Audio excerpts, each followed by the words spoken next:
तो इस कहानी की शुरुआत में हम एक लड़के को देखते हैं जो एक बर्ड का पीछा कर रहा होता है। तभी वो अपने ग्रैंडफादर से उस बर्ड को मारने को कहता है ताकि उनके रात के डिनर का इंतजाम हो सके। जिस पर उस बच्चे के ग्रैंडफादर एक हथियार उठाकर उस बर्ड की तरफ फेंकते हैं, जिससे वो बर्ड मारा जाता है और उस पहाड़ से नीचे गिरने लगता है। लेकिन सही टाइम पर वो बच्चा उस बर्ड को पकड़ लेता है, जिसके बाद वो लोग घर पर जाते हैं, जहाँ पर पर्सिवल के ग्रैंडफादर पर्सिवल को उस बर्ड को खाने के लिए तैयार करने को कहते हैं। जिस पर पर्सिवल एक झटके में उस बर्ड को तैयार कर देता है और वो लोग खूब मजे से उस बर्ड के मीट को एंजॉय करते हैं। इसी बीच हम उस बर्ड पर एक अजीब तरह का मार्क देखते हैं जो कोई बुरे संकेत की तरफ इशारा कर रहा था। और खाना खाने के बाद पर्सिवल अपने ग्रैंडफादर के साथ ट्रेनिंग करने लग जाता है, जहाँ पर वो अपने ग्रैंडफादर से फाइट करता है। जहाँ पर पर्सिवल के ग्रैंडफादर काफी मेहनत करने के बाद पर्सिवल को उस लड़ाई में हराने में कामयाब हो जाते हैं। पर दूसरी तरफ पर्सिवल को खुद पर बहुत ज्यादा प्राउड महसूस हो रहा था, क्योंकि उसने इस बार अपने ग्रैंडफादर को काफी अच्छी टक्कर दी थी। जिसके बाद पर्सिवल के ग्रैंडफादर वहाँ से बर्तन धोने के लिए निकल जाते हैं। पर दूसरी तरफ पर्सिवल अभी भी अपने उस फाइट को सेलिब्रेट कर रहा होता है। इसी बीच पर्सिवल के ग्रैंडफादर को लग रहा होता है कि वो कुछ भूल रहे हैं। तभी उन्हें याद आता है कि पर्सिवल का बर्थडे काफी करीब आ गया है, जिस पर वो सब काम वाम छोड़कर पर्सिवल के पास जाते हैं जो सुसु कर रहा था। तभी ग्रैंडफादर पर्सिवल से पूछते हैं कि कल उसका बर्थडे है, पर इसके बावजूद भी पर्सिवल अपने बर्थडे के लिए एक्साइटेड नहीं है। जिस पर पर्सिवल अपने ग्रैंडफादर से कहता है कि उसे पता है कि कल उसका बर्थडे है और वो कल 16 साल का हो जाएगा, जिसका मतलब यह था कि वो कल से बियर पी सकता है। और पर्सिवल के ऐसे माइंडसेट को देखकर उसके ग्रैंडफादर बहुत हैरान होते हैं। तभी पर्सिवल के ग्रैंडफादर उसे एक हिल के टॉप पर ले जाते हैं और उसे दुनिया घूमने को कहते हैं ताकि पर्सिवल वन पीस को ढूंढ सके, जिससे पर्सिवल पूरी दुनिया में बहुत फेमस हो जाएगा। पर पर्सिवल को इन सब कामों में कोई इंटरेस्ट नहीं होता है, वो बस अपनी नॉर्मल लाइफ से खुश था। जिसके बाद रात में डिनर करते समय पर्सिवल के ग्रैंडफादर पर्सिवल को उसके फादर के बारे में बताते हैं, जो 16 साल की एज में ही एक एडवेंचर बन गए थे। इसलिए वो पर्सिवल को भी एक एडवेंचर बनने को कहते हैं। पर पर्सिवल अपने ग्रैंडफादर की बातों को रिएक्ट कर देता है, क्योंकि वो बस अपनी पूरी लाइफ अपने ग्रैंडफादर के साथ बिताना चाहता था। फिर डिनर करने के बाद पर्सिवल माउंटेन की चोटी पर जाता है और तारों को देखने लगता है और सोचने लगता है कि क्या उसे उसके ग्रैंडफादर की बात मानकर दुनिया घूमना चाहिए या नहीं। लेकिन फिर वो अपने उस प्लान को ड्रॉप कर देता है, क्योंकि वो अपनी इस लाइफ से खुश था, क्योंकि उसके ग्रैंडफादर उसके साथ थे। और ऐसे ही पर्सिवल को नींद आ जाती है और जब पर्सिवल की नींद खुलती है तो उसे एक आदमी दिखाई देता है जो एक उड़ती हुई बोट पर सवार था। तभी वो नाइट पर्सिवल से वर्गिस नाम के एक आदमी के बारे में पूछता है जो अपने ग्रैंडसन के साथ रहता था। जिस पर पर्सिवल उस आदमी से कहता है कि वो उसके ग्रैंडफादर है, लेकिन आपको उनसे क्या काम है। जिस पर वो नाइट पर्सिवल को बताता है कि वो वर्गिस का दोस्त है, क्योंकि वो दोनों एक ही हॉलीडेड ग्रुप में थे। जिस पर पर्सिवल बिना ज्यादा सवाल जवाब किए उस आदमी को उसके ग्रैंडफादर की लोकेशन के बारे में बता देता है, जो सब्जियां काट रहे थे। जिस पर वो नाइट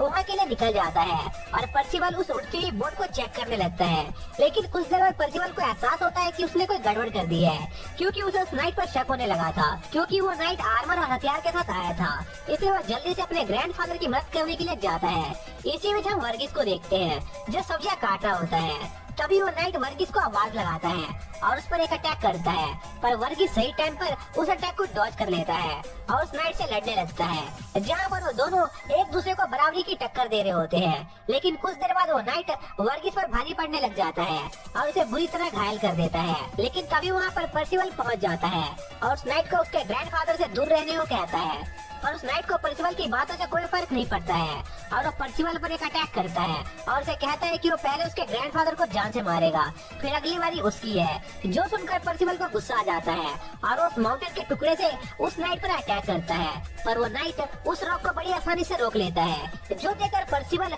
उस नाइट पर बड़े रॉक से अटैक करता है, पर उससे भी उस नाइट को कुछ नहीं होता है। तभी उस नाइट को वर्गिस पीछे से पकड़ लेता है और पर्सिवल को वहाँ से भागने को कहता है। पर पर्सिवल अपने ग्रैंडफादर को यहाँ मरने के लिए छोड़कर नहीं जाना चाहता था। लेकिन तभी वो नाइट वर्गिस पर कई सारे अटैक करता है, जिससे वर्गिस की मरने जैसी हालत हो जाती है। साथ ही वो पर्सिवल पर भी एक जानलेवा हमला करता है, पर पर्सिवल अभी भी अपने पैरों पर खड़ा होता है और उस नाइट को एक पंच मारता है, पर उससे उस नाइट को कुछ नहीं होता है, क्योंकि परसिवल बहुत कमजोर हो गया था। तभी वो नाइट परसिवल पर एक अटैक करके उसे दूर उड़ा देता है, जिससे परसिवल कुछ ही देर में मरने वाला होता है। तभी वर्गीस उस नाइट से पूछता है कि आखिर वो इतने लंबे समय बाद उन्हें मारने क्यों आया है, जिस पर वो नाइट बताता है कि कुछ दिनों पहले एक भविष्यवाणी हुई थी कि 4 अपोकलिप्स नाइट किंग आर्थर के डाउनफॉल का कारण बनेंगे, लेकिन उन्हें बात पता नहीं थी कि वो 4 नाइट कौन से हैं। इसलिए वो सभी नाइट्स को मार रहे हैं ताकि कोई भी नाइट जिंदा न बचे। जिसके बाद उस नाइट को लगता है कि वर्गीस और परसिवल को उसने इतना ज्यादा घायल कर दिया है कि वो जिंदा नहीं बच पाएंगे, इसलिए वो वहाँ से चला जाता है।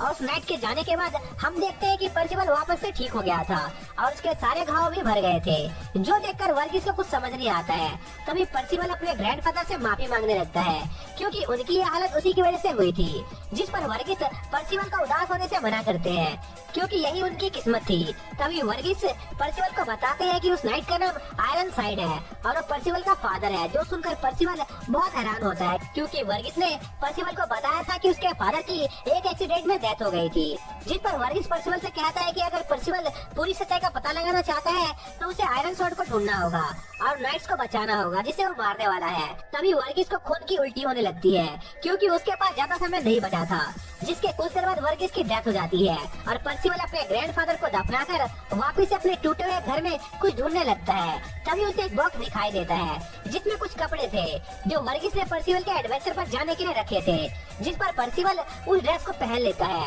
और अपने ग्रैंडफादर के कब्र से एक आखिरी बार अलविदा लेकर वहाँ से निकल जाता है। जिसके बाद परसिवल उस माउंटेन से नीचे उतरने लगता है, पर काफी देर उतरने के बाद भी वो नीचे नहीं पहुँच पा रहा था। पर परसिवल हार नहीं मानता है और नीचे उतरना जारी रखता है और कुछ देर के कोशिश के बाद वो फाइनली नीचे उतरने में कामयाब हो जाता है, जहाँ पर उसे एक जीप दिखाई देता है और परसिवल पहली बार किसी ऐसे जीप को देख रहा था, इसलिए वो उससे बात करने की कोशिश करता है और उसे अपने बारे में बताने लगता है। लेकिन उस जीप को परसिवल की कोई बात समझ नहीं आ रही थी। तभी परसिवल उस जीप से पूछता है कि क्या वो किसी ऐसी जगह के बारे में जानता है जहाँ पर लोग रहते हो, पर वो जीप परसिवल को इग्नोर मारकर वहाँ से जाने लगता है, जिस पर परसिवल उस जीप का पीछा करने लगता है, जो देखकर वो जीप वहाँ से भागने लगता है। इसी बीच परसिवल को फाइनली कुछ लोग दिखाई देते हैं जो कुछ मैजिक परफॉर्म करने की कोशिश कर रहे थे, जहाँ पर कैट्स हवा में बिना आग के पेपर जला रहा होता है। इसलिए कैट्स अपने साथी से भी इसकी प्रैक्टिस करने को कहता है, पर कैट्स का साथी इसके लिए मना कर देता है क्योंकि कोई उन्हें नहीं देख रहा था। तभी वहाँ पर परसिवल आ जाता है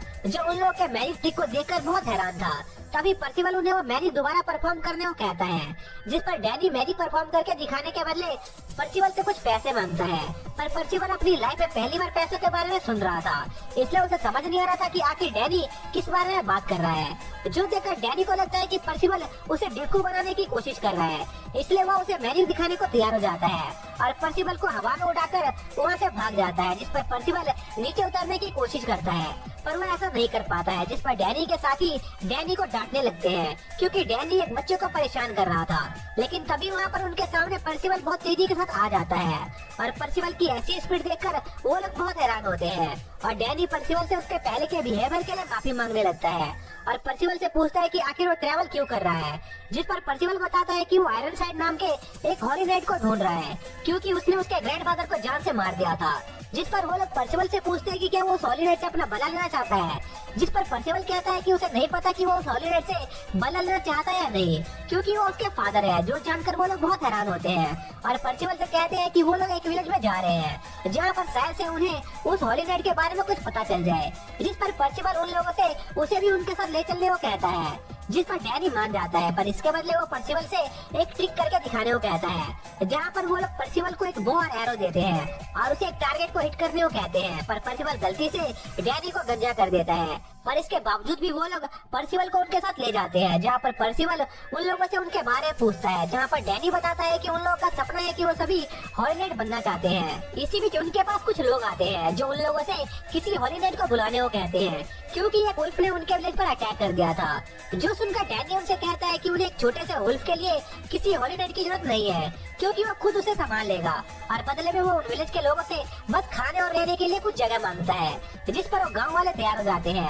और डैनी अपने साथियों के साथ मिलकर उस वुल्फ से निपटने जाता है। पर वो वुल्फ बहुत ज्यादा बड़ा होता है, जिसे देखकर वो लोग वहाँ से भागने लगते हैं और हॉलीनाइट को बुलाने के बारे में सोचने लगते हैं। लेकिन तभी परसिवल सभी लोगों को बचाने के लिए उस वुल्फ से लड़ने का फैसला करता है और उस पर कुछ तीरों से अटैक करने लगता है। लेकिन वो सारे तीर उल्टा परसिवल को ही हिट कर जाते हैं, क्योंकि परसिवल का निशाना बहुत बेकार था। और यह मौका देखकर वो वुल्फ परसिवल पर अटैक कर देता है, लेकिन सही टाइम पर डैनी बीच में आकर परसिवल को बचा लेता है। पर तभी वो मॉन्स्टर फिर से उन पर अटैक कर देता है, जिस पर परसिवल उस वुल्फ के अटैक को अपने हाथों से रोक लेता है और बड़ी आसानी से उस वुल्फ को हरा देता है। और परसिवल की ऐसी पावर देखकर वो लोग बहुत हैरान होते हैं। इसी बीच हम देखते हैं कि उस वुल्फ पर भी वही मार्क होता है, जिसे हमने शुरुआत में एक बर्ड के ऊपर देखा था। साथ ही वहाँ पर वो जीप भी मौजूद होता है, जिसे परसिवल अपने सफर के शुरुआत में मिला था। इसी बीच हम एक आदमी को देखते हैं जो अपने एक जादुई मिरर में परसिवल को देख रहा होता है और वो परसिवल की पावर से बहुत इम्प्रेस होता है, इसलिए वो एक बार परसिवल से फेस टू फेस मिलने का फैसला करता है। इसी बीच हम डैनी को देखते हैं, जिसकी कैट पट्टी कर रहा होता है। तभी डैनी कैट से परसिवल के बारे में पूछता है, जिस पर कैट बताता है कि अल्वा उसे नहलाने ले गई है और नहाने से वापस आने के बाद वो सभी लोग उस वुल्फ के मरने की खुशी में पार्टी करते हैं। जहाँ पर परसिवल सभी से आयरन साइड के बारे में पूछने लगता है, लेकिन किसी को भी आयरन साइड के बारे में कुछ नहीं पता था। तभी वहाँ पर ब्लैक नाइट आ जाता है, जो परसिवल को बताता है कि वो आयरन साइड को जानता है। साथ ही वो परसिवल को जिंदा देखकर बहुत हैरान था, क्योंकि उसे खबर मिली थी कि आयरन साइड ने वर्गीस और परसिवल को मार दिया है। जिस पर परसिवल ब्लैक नाइट से आयरन साइड के बारे में पूछता है, पर ब्लैक नाइट परसिवल को कुछ भी बताने से मना कर देता है और उसे लड़ने को कहता है। जिस पर परसिवल ब्लैक नाइट से लड़ने लगता है और उसे कहता है कि अगर वो लड़ाई जीत गया तो ब्लैक नाइट उसे आयरन साइड के बारे में बताएगा। जिस पर ब्लैक नाइट कहता है कि अगर वो लड़ाई जीत गया तो परसिवल को जिंदगी भर उसका गुलाम बनकर रहना होगा। जिस पर परसिवल मान जाता है और उनके बीच लड़ाई शुरू हो जाती है, जहाँ पर उस ब्लैक नाइट पर परसिवल के अटैक का कोई असर नहीं हो रहा था। तभी वो ब्लैक नाइट परसिवल को पकड़ लेता है और उसे मैजिक यूज करने को कहता है, क्योंकि ब्लैक नाइट को मजा नहीं आ रहा था। जिस पर परसिवल कहता है कि उसे मैजिक यूज करना नहीं आता है, जो सुनकर ब्लैक नाइट को गुस्सा आ जाता है, क्योंकि उसका सारा मजा खराब हो गया था। इसलिए वो गुस्से में परसिवल को एक पंचिंग बैग की तरह यूज करने लगता है, जो उस विलेज के लोगों से देखा नहीं जाता है। लेकिन वो लोग इसमें कुछ नहीं कर सकते थे, क्योंकि वो ब्लैक नाइट का मुकाबला नहीं कर सकते थे। तभी एक लड़का परसिवल को उसका मैजिक पावर यूज करने को कहता है, जिस पर परसिवल की बॉडी चमकने लगती है और पेल काफी दूर उड़ जाता है, जो देखकर पेल काफी शौक था कि परसिवल मैजिक पावर कैसे यूज कर सकता है, क्योंकि परसिवल ने उसे कहा था कि वो मैजिक का इस्तेमाल नहीं कर सकता है। वहीं दूसरी तरफ परसिवल खुद भी अपने हाथों से निकल रही रोशनी को देखकर काफी ज्यादा घबरा जाता है, क्योंकि उसे लग रहा था कि उसके हाथों में आग लग गई है। इसलिए परसिवल उस आग को बुझाने की कोशिश करने लगता है, जिसमें परसिवल का हाथ गलती से पैल पर लग जाता है, जिससे पैल काफी दूर जाकर गिरता है। जो देखकर परसिवल के दोस्त उसे समझाते हैं कि वो आग और कुछ नहीं परसिवल का ही मैजिक है, जिसका इस्तेमाल वो पेल से अपना रिवेंज लेने के लिए कर सकता था। जो सुनकर परसिवल वापस से थोड़ा सा शांत होता है। इसी बीच पेल वापस अपने पैरों पर खड़ा हो जाता है और वो अब समझ गया था कि परसिवल के पास अब उसे लड़ने की ताकत आ चुकी है। इसलिए पेल थोड़ा सा सीरियस होने का फैसला करता है, क्योंकि उसे नहीं पता था कि आखिर परसिवल के पास किस टाइप का मैजिक मौजूद था। जिसके बाद पेल परसिवल पर अपने फायर बॉल से अटैक करता है, जिस पर परसिवल जंप करके पेल के उस अटैक को डॉज कर लेता है और पेल पर हमला करने की कोशिश करता है। पर तभी वो फायर बॉल वापस से परसिवल पर हमला करने आ जाता है और परसिवल के पीछे पड़ जाता है, क्योंकि पेल के पास उस फायर बॉल को फ्रीली कंट्रोल करने की ताकत मौजूद थी, जिस वजह से परसिवल को पेल पर हमला करने का कोई मौका नहीं मिल रहा था, क्योंकि परसिवल उस फायर बॉल से बचने में काफी ज्यादा बिजी हो गया था। तभी परसिवल को एक आइडिया आता है और वो तेजी से पेल के पीछे पहुंच जाता है, जिस पर पेल एक बार फिर से परसिवल पर अपने फायर बॉल से अटैक करता है। लेकिन इस बार परसिवल उस फायर बॉल को अपने मैजिक से डिस्ट्रॉय कर देता है, जिससे उस फायर बॉल के 6 टुकड़े हो जाते हैं। पर तभी पेल अपने फायर बॉल के उन टुकड़ों का इस्तेमाल करके परसिवल पर हमला करता है, जिस पर परसिवल की बॉडी जलने लगती है और पेल की फायर बॉल तब तक जलती रहती थी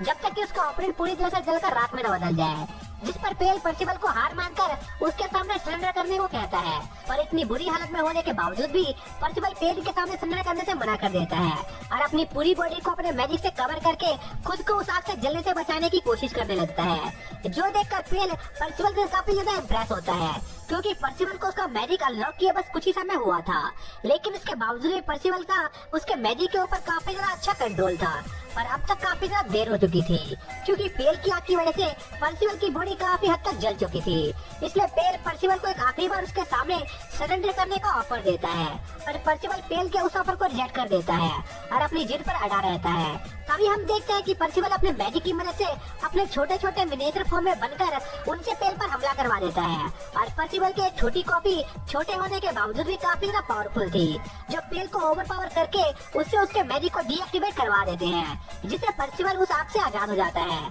पर क्योंकि पर्सिवल की बॉडी पेल की आग की वजह से काफी ज्यादा जल गई थी, इसलिए पेल को यकीन था कि पर्सिवल जरूर मारा जाएगा। पर तभी पेल की आंखें खुली की खुली रह जाती है, क्योंकि पेल की आंखों के सामने ही पर्सिवल की बॉडी अपने आप हील होना शुरू हो गई थी, जो देखकर पेल काफी ज्यादा शॉक था, क्योंकि उसने आज से पहले ऐसा कोई मैजिक नहीं देखा था जो उसके यूजर की बॉडी को हील भी कर सकता था। इसलिए पेल ये जाने के लिए काफी एक्साइटेड होने लगता है कि आखिर पर्सिवल के पास किस तरह का मैजिक मौजूद है। तभी पेल को एहसास होता है कि शायद से पर्सिवल के पास लेजेंडरी हीरो रैंक का मैजिक मौजूद है, जो कि काफी ज्यादा रेयर टाइप के मैजिक हुआ करते हैं, जिन्हें 1 लाख में से सिर्फ एक ही आदमी जगा पाता है। जो जानकर पेल को इस बात पर यकीन हो जाता है कि पर्सिवल जरूर उन 4 नाइट्स ऑफ एपोकलिप्स में से एक नाइट है। और पेल को ये भी बात पता होती है कि अगर दूसरे नाइट को जब पर्सिवल के मैजिक टाइप के बारे में पता चलेगा तो वो लोग पर्सिवल को पकड़ने जरूर आएंगे। लेकिन पेल खुद पर्सिवल को पकड़ना चाहता था, और पेल जब ये सब सोच ही रहा होता है तभी पर्सिवल पेल को एक जोरदार मुक्का मारता है, जिससे पेल काफी दूर जाकर गिरता है, जो देखकर पेल पर्सिवल की काफी ज्यादा तारीफ करता है, क्योंकि एक न्यू मैजिक यूजर होने के बावजूद भी पर्सिवल का उसके मैजिक के ऊपर काफी ज्यादा एडवांस कंट्रोल था। और पेल से अपनी तारीफ सुनकर पर्सिवल थोड़ा शर्माने लगता है। पर तभी पेल पर्सिवल से कहता है कि भले ही पर्सिवल के पास एक यूनिक मैजिक टाइप मौजूद क्यों न हो, पर इसके बावजूद भी पर्सिवल उसे नहीं हरा सकता है, क्योंकि उसके पास काफी ज्यादा एक्सपीरियंस है। जो कहने के साथ ही पेल सिर्फ अपनी आधी ताकत का यूज करके खुद को उन सभी छोटे पर्सिवल के क्लोन से आजाद करवा लेता है, और पर्सिवल की तरफ अपनी फुल पावर के साथ हमला करने के लिए आगे बढ़ने लगता है। जो देखकर डैनी बीच में पर्सिवल की मदद करने आ जाता है और अपने फ्लोटिंग मैजिक का यूज करके पेल को हवा में उड़ा देता है, क्योंकि डैनी जानता था कि पर्सिवल अभी एक फुल पावर नाइट का सामना करने जितना ताकतवर नहीं है। इसलिए डैनी पेल का ध्यान भटकाने का फैसला करता है, ताकि पर्सिवल को वहाँ से भागने के लिए थोड़ा सा समय मिल सके। पर पर्सिवल वहाँ से भागने से साफ इनकार कर देता है, क्योंकि पर्सिवल पेल से आयरन साइड का पता पूछना चाहता था। इसी बीच पेल का दिमाग खराब होने लगता है और वो अपनी काफी सारी पावर को एक साथ रिलीज कर देता है, जिससे वहाँ पर एक बड़ा फायरवॉल क्रिएट हो जाता है, और डैनी उस अटैक से घायल हो जाता है, जो देखकर पेल को थोड़ा दुख होता है, क्योंकि वो एक ईमानदार नाइट था जो आम लोगों को चोट नहीं पहुंचाता था। लेकिन डैनी ने उसकी और पर्सिवल की लड़ाई के बीच में आकर काफी बड़ी गलती कर दी थी, इसलिए उसके पास डैनी पर अटैक करने के अलावा और कोई चारा नहीं था, जिसके बाद पेल डैनी और पर्सिवल को मारने के लिए उनकी तरफ बढ़ने लगता है। पर तभी उनके बीच वही क्रिएचर आ जाता है, जिसे पर्सिवल की मुलाकात यहाँ आने से पहले हुई थी, और उस क्रिएचर को वहाँ पर देखकर पेल भी थोड़ा कंफ्यूज हो जाता है। तभी वो क्रिएचर अपनी पॉकेट से एक स्टोन निकालता है, जिसकी वजह से पर्सिवल और डैनी एक ड्रैगन के बोन के ऊपर टेलीपोर्ट हो जाते हैं, जो कि डैनी के विलेज से 50 किलोमीटर दूर था, जिस पर पर्सिवल वापस से डैनी के विलेज जाने की जिद करने लगता है, ताकि वो पेल से आयरन साइड का पता पूछ सके। पर वो क्रिएचर पर्सिवल को ऐसा करने से मना करता है, क्योंकि ये काफी बड़ी बेवकूफी थी, क्योंकि पेल उस विलेज में पर्सिवल को ढूंढते हुए ही वहाँ पर आया था। इसलिए अब जब पर्सिवल वहाँ मौजूद नहीं था, तो इसका मतलब ये था कि पेल जल्दी उस विलेज को अकेला छोड़कर पर्सिवल की तलाश में वहाँ से निकल जाएगा। इसी में डैनी काफी ज्यादा कंफ्यूज होता है कि आखिर पेल है कौन और वो पर्सिवल के पीछे क्यों पड़ा हुआ है, जिस पर वो क्रिएचर डैनी को बताता है कि पेल असल में इविल किंग के लिए काम करता है, जो कि इविल किंग के कुछ खास नाइट में से एक था, जिनका काम 4 नाइट्स ऑफ एपोकलिप्स को ढूंढकर मिटा देने का था। साथ ही वो फॉक्स डैनी को बताता है कि असल में उसे फ्यूचर से पास्ट में भेजा गया है, ताकि वो 4 नाइट्स ऑफ एपोकलिप्स को पहले ढूंढकर उन्हें किंग आर्थर से बचा सके। और 4 नाइट्स ऑफ एपोकलिप्स के चारों मेंबर का नाम रैथ वॉर डेथ और शूटर होता है, और अब तक वो फॉक्स सिर्फ पर्सिवल को ही ढूंढने में कामयाब हो पाया था, जो कि डेथ नाइट था। इसी दौरान हम हॉली नाइट के बेस का सीन देखते हैं, जहाँ पर सभी नाइट इकट्ठा हुए थे, ताकि वो लोग एक दूसरे के साथ 4 नाइट्स ऑफ एपोकलिप्स के ऊपर इकट्ठा की गई सारी इन्फॉर्मेशन को शेयर कर सके। इसी दौरान वहाँ पर पेल भी आ जाता है, और वो लोग अपनी मीटिंग स्टार्ट कर देते हैं, जहाँ पर हमें पता चलता है कि असल में किंग आर्थर ने अपने 4 नाइट्स ऑफ एपोकलिप्स की खोज कई सालों पहले ही शुरू कर दी थी। इसका मतलब ये था कि अभी वो सभी 4 नाइट्स ऑफ एपोकलिप्स छोटे से बच्चे थे, जिन्हें पकड़ना काफी ज्यादा आसान होने वाला था। साथ ही उन लोगों को ये भी अंदाजा था कि आखिर कौन सा नाइट ऑफ एपोकलिप्स किस टाइप का दिखता है, जैसे कि उन सभी में से एक नाइट ऑफ एपोकलिप्स के पास गोल्डन मैजिक मौजूद था, वही दूसरे नाइट ऑफ एपोकलिप्स के आंखों के अंदर हॉली नाइट और हेल की पावर मौजूद थी, वही एक नाइट ऑफ एपोकलिप्स के बाल पत्ते के शेप के थे, जो सुनकर आयरन साइड समझ जाता है कि वो आखिरी नाइट ऑफ एपोकलिप्स जरूर पर्सिवल ही होगा। इसलिए आयरन साइड को इस बात का पछतावा होने लगता है कि वो इस बात को कंफर्म नहीं कर पाया कि उस दौरान पर्सिवल मारा गया था या नहीं। और इस बारे में सोचते हुए आयरनसाइड वहाँ से जाने लगता है। पर तभी वहाँ पर पेल आ जाता है जो आयरनसाइड को उसका काम ठीक से न करने के लिए डांट रहा होता है, जिस पर आयरनसाइड अपनी तलवार निकालकर पेल को धमकी देता है कि अगर उसने एक पल में उसका रास्ता नहीं छोड़ा तो वो उसे जान से मार देगा। पर पेल को आयरनसाइड की धमकी से कोई डर नहीं लगता है, जिस पर आयरनसाइड पेल को उसके इस काम को पूरा करने को कहकर वहाँ से जाने लगता है, जिस पर पेल पर्सिबल को जान से मारने से मना कर देता है और आयरनसाइड को आइडिया देता है कि उन दोनों को एक साथ मिलकर पर्सिबल को ट्रेन करना चाहिए, क्योंकि पर्सिबल के अंदर काफी ज्यादा टैलेंट मौजूद है जिससे पेल वेस्ट होने देना नहीं चाहता था। और अगर उन्होंने पर्सिबल को हॉरी नाइट में शामिल कर लिया तो इससे उनकी फोर्स पहले से काफी ज्यादा पावरफुल बन जाएगी। साथ ही पर्सिबल उन्हें कभी भी धोखा भी नहीं देगा, जिससे उसके 4 नाइट्स ऑफ अपोकलिप्स बनने के चांस काफी ज्यादा कम हो जाएंगे। पर आयरनसाइड इसके बिल्कुल खिलाफ होता है, क्योंकि प्रोफेसी के हिसाब से एक दिन पर्सिबल उनकी इस पूरी दुनिया को तबाह कर देगा, इसलिए उन्हें प्रोफेसी को पूरा होने से किसी भी तरह रोकना था। वहीं दूसरी तरफ पर्सिबल को भी फॉक्स से उस प्रोफेसी के बारे में पता चलता है, पर प्रोफेसी को सुनने के बावजूद भी पर्सिबल को ज्यादा फर्क नहीं पड़ता है, क्योंकि प्रोफेसी को गलत प्रूफ करने के लिए पर्सिबल को बस इस दुनिया को डिस्ट्रॉय नहीं करना था। पर फॉक्स को पता था कि प्रोफेसी को इतनी आसानी से चेंज नहीं किया जा सकता है, इसलिए वो पर्सिबल को उसके साथ चलने को कहता है। पर पर्सिबल उस फॉक्स के साथ जाना नहीं चाहता था, क्योंकि वो आयरनसाइड को ढूंढना चाहता था, जिस पर वो फॉक्स पर्सिबल को बताता है कि आयरनसाइड और दूसरे सभी नाइट्स कैमलेट में मौजूद है। जो सुनकर डैनी को लगता है कि वो फॉक्स झूठ बोल रहा है, क्योंकि कैमलेट 16 साल पहले डिस्ट्रॉय हो गया था, जिस पर वो फॉक्स कहता है कि उनकी बात पूरी तरह से गलत नहीं है, क्योंकि कैमलेट 16 साल पहले हुई लड़ाई के बाद से एक अलग ही जगह पर एग्जिस्ट करता था, जहाँ पर जाने के लिए उन्हें पहले लियोनस किंगडम से गुजरना था। और लियोनस किंगडम का नाम सुनते ही पर्सिबल एकदम से उस फॉक्स के साथ जाने को तैयार हो जाता है और वो लोग अपनी जर्नी स्टार्ट कर देते हैं, जहाँ पर रास्ते में पर्सिबल को भूख लगने लगती है, इसलिए वो रुककर किसी चीज का शिकार करने का फैसला करता है। पर डैनी को याद आता है कि पर्सिबल को शिकार करना नहीं आता था, इसलिए वो पर्सिबल से उसके हथियार ले लेता है, जिस पर पर्सिबल वहाँ मौजूद जंगल में घूमने चला जाता है और डैनी उनके लिए शिकार पकड़ने की कोशिश करने लगता है। इसी दौरान पर्सिबल को एक अजीब सी जगह दिखाई देती है, इसलिए वो उस जगह को चेक करने चला जाता है। तभी हम डैनी को देखते हैं, जिसका एरो गलती से एक जायंट नन को लग जाता है, जिस पर डैनी उसे माफी मांगता है, जिस पर वो जायंट डैनी को माफ कर देती है, क्योंकि उसे ज्यादा चोट नहीं आई थी। तभी वहाँ पर 2 फेरीज आ जाती है, जो उन्हें बताती है कि पर्सिबल गलती से ऐसी जगह चला गया है जहाँ पर एक खतरनाक आदमी रहता था। इसी बीच हम देखते हैं कि पर्सिबल एक कैद फेरी की एक जगह से भागने में मदद करता है, पर तभी कोई पीछे से आकर पर्सिबल को बेहोश कर देता है, क्योंकि हेबराइटिस नाम का एक साइंटिस्ट था, जिससे जिंदा चीजों पर एक्सपेरिमेंट करके उन्हें मारने में काफी ज्यादा मजा आता था। और इस बार उसका शिकार पर्सिबल था, जिसके साथ ये पार्ट यहीं पर खत्म हो जाता है। तो इस पार्ट की शुरुआत में हम देखते हैं कि मैड हर्बल पीछे से पर्सिबल की बॉडी में कोई सीरम इंजेक्ट कर देता है, जिससे पर्सिबल बेहोश हो जाता है। और मैड हर्बल एक पागल साइंटिस्ट होता है,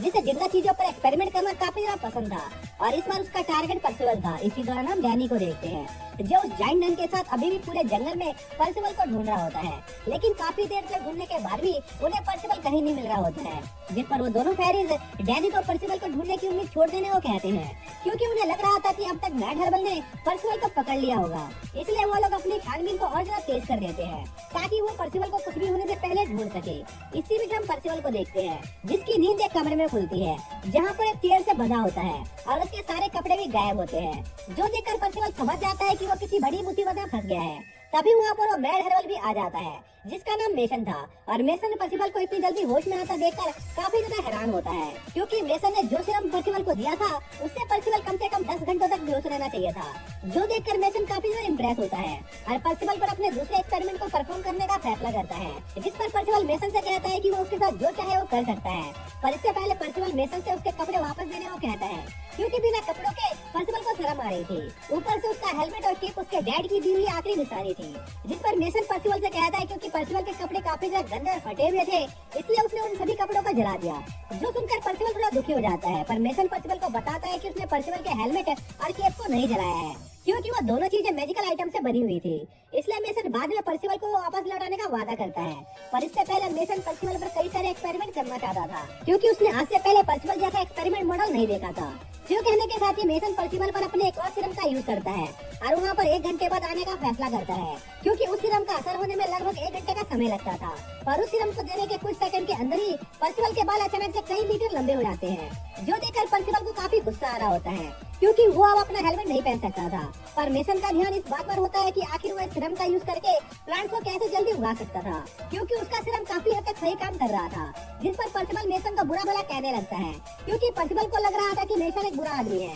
जो हैरी के साथ भी यही सारे एक्सपेरिमेंट कर रहा था, जिसकी जान पर्सिबल ने बचाई थी। पर मेसन पर्सिबल को बताता है कि वो उसे गलत समझ रहा है, क्योंकि उस फेरी ने असल में उस पर पहले हमला किया था। इसलिए मेसन ने उस फेरी को मजा चखाने के लिए उसे बांध दिया था। जो सुनकर पर्सिबल को लगता है कि शायद से वो मेसन के बारे में जैसा सोच रहा था वो वैसा आदमी नहीं है। पर इसके बावजूद भी पर्सिबल मेसन को उसकी पर्सनैलिटी और हरकतों को सुधारने को कहता है, क्योंकि उसकी वजह से दूसरे लोगों को काफी ज्यादा दिक्कत होती है। जो सुनकर मेसन को अपनी बड़ी बहन की याद आ जाती है, क्योंकि वो भी मेसन से यही बात कहा करती थी। और मेसन की सिस्टर कोई और नहीं बल्कि वही जाइंट नन होती है। और वो लोग अभी एक बड़े से ट्री मॉन्स्टर से बच के भाग रहे होते हैं। तभी डैनी उस मॉन्स्टर से बचने के लिए एक पहाड़ पर चढ़ने लगता है, जो देखकर वो दोनों फेरीज मेसन को गालियां देने लगते हैं, क्योंकि उस फॉरेस्ट के अंदर उस टाइप के म्यूटेंट मॉन्स्टर मेसन की वजह से क्रिएट हुए थे। जो सुनकर उस जाइंट नन को गुस्सा आने लगता है, क्योंकि जाइंट नन जानती थी कि उसका भाई कभी भी ऐसी हरकत नहीं कर सकता है। इसी दौरान हम पर्सिबल को देखते हैं, जो मेसन को समझाने की कोशिश कर रहा होता है कि उसे काफी जरूरी काम है, इसलिए वो उसे जाने दे। जिस पर मेसन पर्सिबल को छोड़ने के लिए तैयार हो जाता है। पर इससे पहले मेसन पर्सिबल पर अपने सारे एक्सपेरिमेंट खत्म करना चाहता था, क्योंकि ये उसकी रिसर्च के लिए काफी ज्यादा इम्पोर्टेंट था। इसलिए मेसन पर्सिबल को शांति से उसके एक्सपेरिमेंट में उसका साथ देने को कहता है, नहीं तो हो सकता था कि सिरम के ओवरडोज से पर्सिबल की जान चली जाए। जिस पर पर्सिबल कंफ्यूज होता है कि आखिर जब मेसन सच्ची में लोगों की मदद ही करना चाहता है तो आखिर वो इस तरह का तरीका क्यों आजमा रहा है। जिस पर मेसन पर्सिबल को इसका जवाब देने के लिए पीछे मुड़ता है। पर मेसन देखता है कि पर्सिबल वहाँ नहीं होता है, क्योंकि पर्सिबल ने खुद को उन रस्सियों से आजाद कर लिया था और वो अपना हेलमेट और केप पहनकर वहाँ से निकलने की तैयारी में होता है, क्योंकि पर्सिबल काफी ज्यादा जल्दी में था। पर पर्सिबल का हेलमेट उसके सर में फिट नहीं हो रहा होता है, क्योंकि पर्सिबल के बाल काफी ज्यादा बड़े हो गए थे। वहीं दूसरी तरफ मेसन अपने हाथ से इतने ज्यादा अच्छे एक्सपेरिमेंट मॉडल को नहीं जाने देना चाहता था, इसलिए मेसन अपनी दो मैजिकल स्वॉर्ड की मदद से पर्सिबल को बिना मारे उसे वहीं पर रोकने का फैसला करता है। पर पर्सिबल मेसन के अटैक को रोक लेता है और उससे कहता है कि अगर मेसन चाहे तो पर्सिबल उसकी प्रॉब्लम को सॉल्व करने में उसकी मदद कर सकता है। पर मेसन किसी अनजान आदमी से कोई मदद नहीं लेना चाहता था, क्योंकि उसे बस अपने एक्सपेरिमेंट के लिए एक बुनियाद सीख चाहिए थी, ताकि वो अपने रिसर्च को पूरा करके गौर को बचा सके। इसलिए मेसन पर्सिबल पर अटैक करना जारी रखता है और उसे ओवरपावर कर देता है, जिससे पर्सिबल नीचे गिर जाता है और मेसन पर्सिबल को वापस पाने के बारे में सोचने लगता है। पर तभी पर्सिबल का हेलमेट उड़कर सीधे मेसन के मुंह पर लगता है, जिससे मेसन पीछे उड़ जाता है और उस टेबल पर जाकर गिरता है जिस पर वो एक्सपेरिमेंट कर रहा था, जिससे मेसन का वो ड्रग गिरकर डिस्ट्रॉय होने वाला होता है, जिसे मेसन ने काफी लंबे समय के रिसर्च के बाद तैयार किया था। पर पर्सिबल उस ड्रग को गिरने से बचा लेता है और पर्सिबल के हाथ में उस ड्रग को देखकर मेसन काफी ज्यादा डर जाता है और पर्सिबल को उस ड्रग के बदले छोड़ने के लिए तैयार हो जाता है और पर्सिबल को बस चुपचाप उस ड्रग को उसे वापस दे देने को कहता है। तभी पर्सिबल को याद आता है कि मेसन को अभी भी उस ड्रग को टेस्ट करना बाकी है, इसलिए पर्सिबल खुद वो ड्रग पी लेता है, जो देखकर मेसन काफी ज्यादा शॉक होता है, क्योंकि पर्सिबल ने ये जानते हुए भी उस ड्रग को पी लिया था कि उससे उसकी जान जा सकती थी। तभी पर्सिबल को काफी ज्यादा दर्द होने लगता है और वो जमीन पर गिर जाता है, जो देखकर मेसन को लगता है कि उसका एक्सपेरिमेंट एक बार फिर से फेल हो गया है। पर तभी पर्सिबल वापस अपने पैरों पर खड़ा हो जाता है और ड्रग की वजह से पर्सिबल पहले से काफी ज्यादा एनर्जेटिक महसूस कर रहा था और पर्सिबल उस घर से बाहर जाकर जोर जोर से चिल्लाने लगता है, जो आवाज वो जाइंट नन और डैनी भी सुन पाते हैं, जिससे वो समझ जाते हैं कि पर्सिबल बिल्कुल ठीक है और वो लोग उस आवाज की दिशा में बढ़ने लगते हैं। इसी बीच मेसन पर्सिबल से पूछता है कि आखिर पर्सिबल ने बिना किसी हिचकिचाहट के उस ड्रग को कैसे पी लिया, क्योंकि इससे उसकी जान भी जा सकती थी। जिस पर पर्सिबल मेसन से कहता है कि वो बस मेसन की मदद करना चाहता था, क्योंकि पर्सिबल समझ गया था कि मेसन ये सब जॉर्ज फॉरेस्ट को बचाने के लिए कर रहा है और वैसे भी ड्रग को पीने के बाद भी उसके हाथ पर बिल्कुल सही सलामत थे, इसलिए पर्सिबल मेसन को उसकी चिंता बंद करने को कहता है। तभी मेसन भी अचानक से उस ड्रग को पी लेता है, जिससे उसकी बॉडी में काफी ज्यादा दर्द होने लगता है और मेसन वहीं पर बेहोश हो जाता है। तभी वहाँ पर पर्सिबल के साथी उन्हें ढूंढते हुए वहाँ पर पहुँच जाते हैं, जहाँ पर पर्सिबल उनसे मेसन को बचाने में उसकी मदद करने को कहता है। पर फेरिस मेसन की मदद नहीं करना चाहते थे, क्योंकि उन्हें लगता था कि मेसन एक बुरा इंसान है। जिस पर पर्सिबल उन्हें मेसन का असली मकसद बताने की कोशिश करने लगता है। पर तभी मेसन बेहोशी की हालत में अपनी मास्टर की कहानी दोहराने लगता है, जहाँ पर हमें पता चलता है कि मेसन के मास्टर का नाम ऑडो था, जो कि जॉर्ज फॉरेस्ट में ही रहते थे और वहाँ पर अपनी रिसर्च करने के लिए हर्ब कलेक्ट किया करते थे। इसी दौरान ऑडो की मुलाकात